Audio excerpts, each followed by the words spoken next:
So good afternoon once again my dear students. हमने last day में partnership final account के बारे में सीखा था, ऐसा नो, जिसमें मैंने बताया trading account, profit and loss, partners capital और बैलेंस शीट बनाना है। ट्रेडिंग अकाउंट में जो गुड्स से जुड़ा है वो जाता है प्रोडक्शन, फैक्ट्री, मैन्युफैक्चरिंग से जाता है, और trading account is a type of nominal account. Trading account बनाया जाता है to find out the gross profit और ग्रॉस लॉस। अगर डेबिट बैलेंस है, डेबिट बैलेंस का अगर डेबिट साइड ज्यादा है तो आपको ग्रॉस लॉस होगा। क्रेडिट बैलेंस मतलब क्रेडिट साइड ज्यादा है तो आपको क्या होगा, ग्रॉस प्रॉफिट होगा। फिर उसके बाद अगला अकाउंट बनता है प्रॉफिट एंड लॉस अकाउंट, जिसमें ऑफिस से जुड़ा हुआ है, एडमिनिस्ट्रेशन से जुड़ा हुआ है, फिर सेलिंग एंड डिस्ट्रीब्यूशन से जुड़ा हुआ है, और फाइनेंस से जुड़ा जाता है। Profit and loss account is a type of nominal account. इसका जो डेबिट बैलेंस है, अगर डेबिट साइड ज्यादा तो आपको होगा नेट लॉस, और वो पार्टनर से बांट दिया जाता है according to profit sharing ratio. अगर प्रॉफिट शेयरिंग रेशियो नहीं है तो इक्वली बांट दो। क्रेडिट बैलेंस अगर आता है प्रॉफिट एंड लॉस अकाउंट में, क्रेडिट बैलेंस का तो क्रेडिट साइड ज्यादा, तो आपको हो जाता है नेट प्रॉफिट, जो पार्टनर्स में बढ़ जाता है। फिर पार्टनर्स कैपिटल अकाउंट या करंट अकाउंट बंद किया था, उसका बैलेंस जाता है बैलेंस शीट में। ठीक है, बैलेंस शीट क्या है, स्टेटमेंट है जिसमें आपके लायबिलिटीज और असेट्स है। मैंने बताया है कि जो भी लायबिलिटीज और असेट्स आप लिखते हैं उनका कनेक्शन आपके पर्सनल अकाउंट और रियल अकाउंट से जुड़ा हुआ है।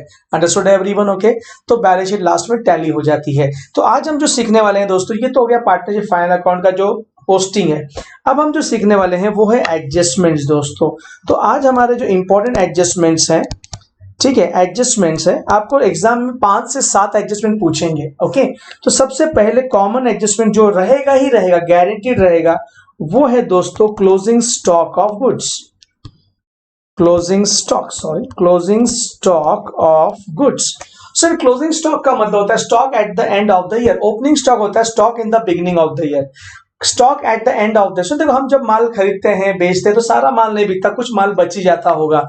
और अभी तो आपको पता है कि मार्केट बहुत ही स्लो है, तो माल सारा बिकता नहीं, कुछ ना कुछ माल क्या होता है, बच जाता है, तो उसको हम क्लोजिंग स्टॉक कहते हैं।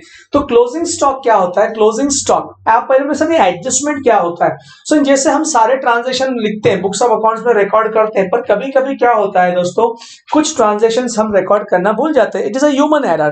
पर बाद में हमको लास्ट में याद आ रही है, यार ये ट्रांजेक्शन लिखना तो मैं भूल ही गए, अब क्या करूं? सो क्या उसको इग्नोर करेंगे? नहीं दोस्तों, बराबर है, आपको उनको रिकॉर्ड करना पड़ेगा। क्योंकि अगर आप उनको रिकॉर्ड नहीं करोगे तो आपको अपने बिजनेस का true profit and true loss, सही प्रॉफिट या सही लॉस का पता नहीं चलेगा।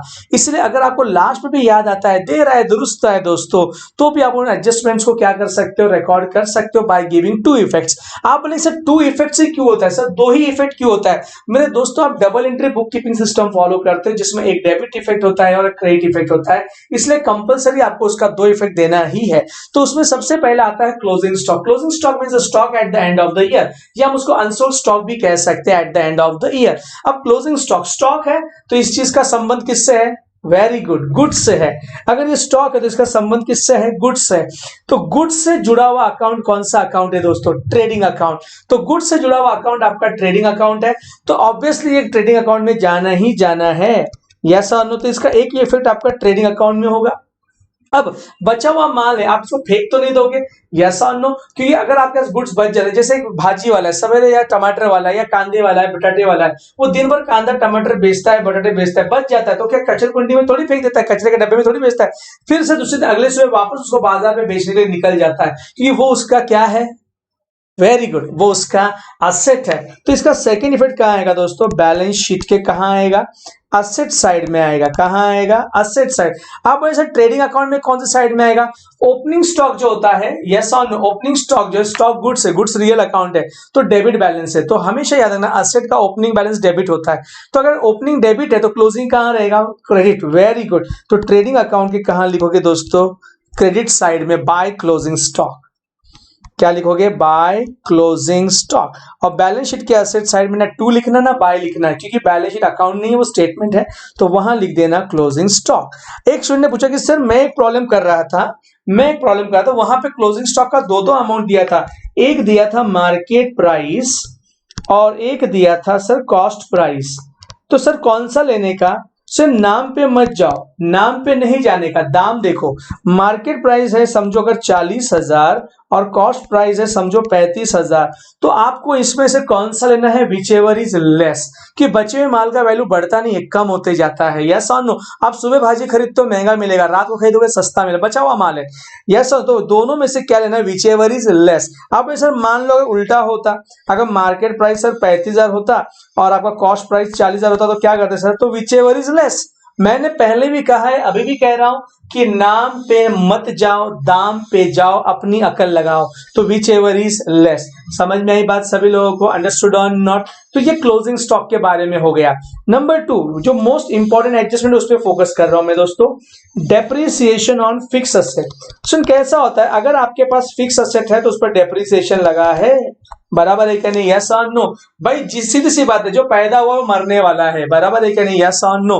तो अगर कोई असेट है, फिक्स असेट हमारे पास है, तो उस पर डेप्रिसिएशन लगता ही है। तो डेप्रिसिएशन जो होता है, डेप्रिसिएशन क्यों लगता है, क्योंकि वो असेट का क्या हो रहा है, आप यूज कर रहे हो, उसका लाइफ कम हो रहा है, उसका क्वालिटी कम हो रहा है, वो आउटडेटेड, इसलिए उसका वैल्यू बाजार में क्या होते जाता है, कम होते जाता है, यस और नो। तो डेप्रिसिएशन सिर्फ फिक्स असेट पर ही लगता है, याद रखना, जैसे land and building, plant and machinery, furniture, fixtures, tools and equipments, computer, vehicles, इन पर ही लगेगा आपका।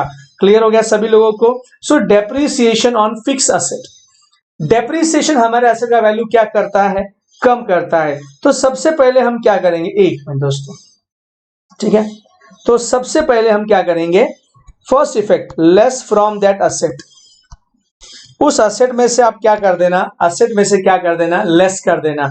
परसेंटेज दिया रहेगा आपको, और परसेंट हमेशा पर एनम रहता है, 12 महीना सालाना होता है, तो उस असेट में से लेस करना। आप बोले सर वो असेट कहां मिलेगा आपको, आपको असेट मिलेगा बैलेंस शीट में, क्योंकि आप पोस्टिंग कर चुके हो ट्रायल बैलेंस। और सेकेंड, ये आपका नुकसान है, क्योंकि आपके असेट का वैल्यू कम होते जा रहा है, it is a financial loss, क्योंकि आपने तो पूरे पैसे दिए थे खरीदते वक्त, पर आज आपको पूरे पैसे मिलेंगे नहीं। तो ये जाएगा प्रॉफिट एंड लॉस अकाउंट के, कहां जाएगा दोस्तों, डेबिट साइड में जाएगा, टू डेप्रिसिएशन ऑन असेट, जो असेट का नाम है, लैंड एंड बिल्डिंग है तो to depreciation on land and building. उसके बाद नंबर 3 हमारा जो इंपॉर्टेंट एडजस्टमेंट है वो है आउटस्टैंडिंग एक्सपेंसेस। क्या दिया है दोस्तों, आउटस्टैंडिंग एक्सपेंसेस। अब सर ये आउटस्टैंडिंग एक्सपेंस क्या होता है, सर आउटस्टैंडिंग का मतलब बाकी, आउटस्टैंडिंग का मतलब बाकी, आउटस्टैंडिंग का मतलब बाकी, लेकिन बाकी दो होता है, एक लेना बाकी और एक देना बाकी होता है। तो ये आउटस्टैंडिंग एक्सपेंस है, एक्सपेंस वर्ड है इसमें, एक्सपेंस, तो ये लेना बाकी नहीं होगा, ये देना बाकी है। आउटस्टैंडिंग का मतलब बाकी, बराबर है क्या नहीं, देखो बाकी दो होता है, लेना बाकी या देना बाकी, तो ये आउटस्टैंडिंग एक्सपेंस है, एक्सपेंस है मतलब देना बाकी है। अगर ये पैसा देना बाकी है तो मेरे लिए असेट है या लायबिलिटी है, वेरी गुड, ये मेरे लिए लायबिलिटी है, अगर मुझे किसी को पैसे देने बाकी है। लेकिन इसका दो इफेक्ट क्या करना है, जैसे आपने पिछले महीने में लाइट बिल नहीं भरा, लाइट बिल आपका एक्सपेंस है, लाइट बिल आपके लिए इनकम नहीं है, आपने पिछले महीने में लाइट बिल नहीं भरा, बराबर है क्या नहीं, तो इस महीने में आपको लाइट बिल आएगा, ऑब्वियसली आएगा। तो क्या हो के आएगा बताइए मेरे को, अगर आपने पिछले महीने में लाइट बिल नहीं भरा तो इस महीने में जब लाइट बिल आएगा तो पिछले महीने के लाइट बिल में, यस और नो, जो आपने नहीं भरा इस महीने के लाइट बिल में क्या हो के आएगा, ऐड होके आएगा, बराबर।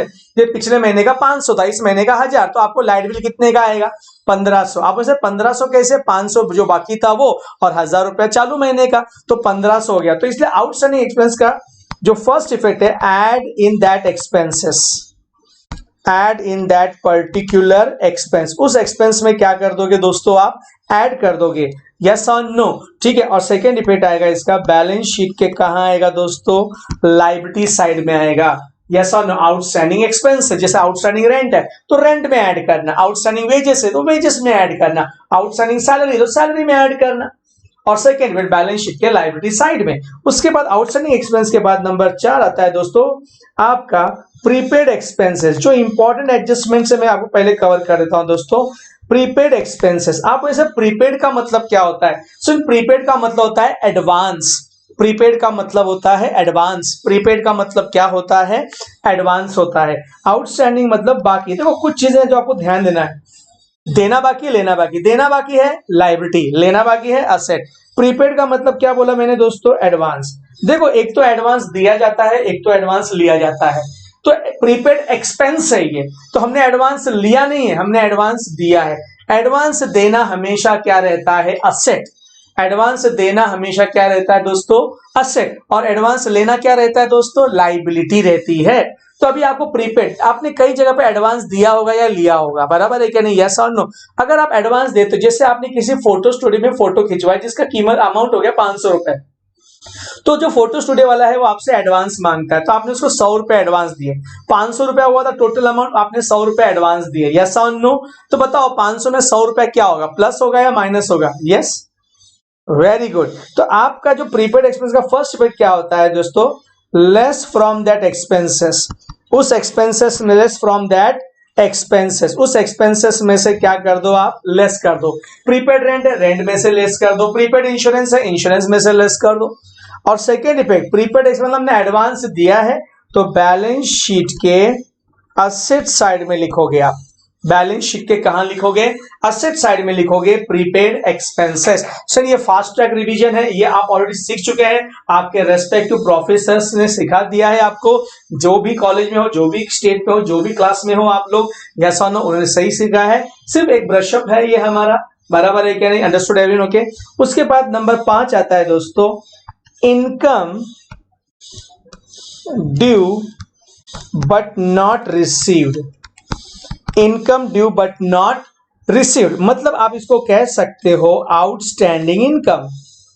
आप इसको क्या कह सकते हो दोस्तों, outstanding income, income due but not received, तो हम इसको आउटस्टैंडिंग इनकम कह सकते हैं। मतलब इनकम ड्यू हो गया, तारीख हो चुकी है पर अभी तक मिला नहीं है, यस और नो, ठीक है, मिला नहीं तो मिलेगा जरूर, बराबर, तो ये आउटस्टैंडिंग इनकम है। सो आउटस्टैंडिंग का पहला इफेक्ट हमेशा तो ऐड ही होएगा, लेना बाकी है तो भी ऐड, देना बाकी है तो भी ऐड, पहला इफेक्ट, ठीक है। तो क्या करना है आपने, ऐड इन दैट इनकम, जो भी इनकम रहेगा उसमें क्या कर देना, ऐड कर देना। जैसे commission due but not receive, commission due but not receive, तो कमीशन में क्या कर देना, ऐड। लेकिन इनकम वाला कमीशन एक्सपेंस भी होता है, कमीशन इनकम भी होता है, तो ये आउटस्टैंडिंग इनकम है तो इनकम में ही ऐड करना। और आपका सेकेंड इफेक्ट आएगा, पैसा ड्यू हो गया है ना पर अभी तक मिला नहीं, मिलेगा, यस और नो, तो बैलेंस शीट के कहां लिखना दोस्तों, असेट साइड में, यस और नो, बैलेंस शीट के कहां लिखना आपने, असेट साइड में, यस और नो। नंबर 6 है income received in advance, income received in advance, मतलब हमने एडवांस लिया, जिसको आप और एक नाम बोल सकते हो प्रीपेड इनकम। सर मैंने आपको बताया था कि इनकम, देखो एडवांस देना असेट होता है पर एडवांस लेना लायबिलिटी। पर एक चीज याद रखना, एडवांस दो या एडवांस लो, पहला इफेक्ट लेस ही होगा, पहला इफेक्ट लेस करोगे आप, एडवांस दिया तो भी पहला इफेक्ट लेस, एडवांस लिया तो भी पहला इफेक्ट लेस। तो फर्स्ट इफेक्ट इसका क्या करने का, less from that income, less from that income, उस इनकम में से क्या कर दो आप, लेस।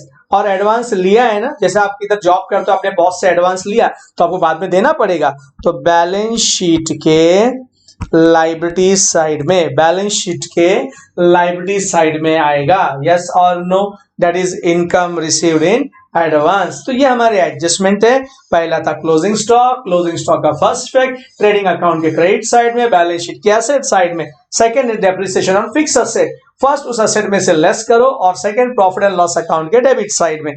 थर्ड है आउटस्टैंडिंग एक्सपेंसेस, आउटस्टैंडिंग मतलब पैसा देना बाकी है, तो देखो बाकी देना भी हो सकता है, बाकी लेना भी हो सकता है, पहला इफेक्ट ऐड ही करोगे, अगर देना बाकी है तो लायबिलिटी, अगर लेना बाकी है तो असेट।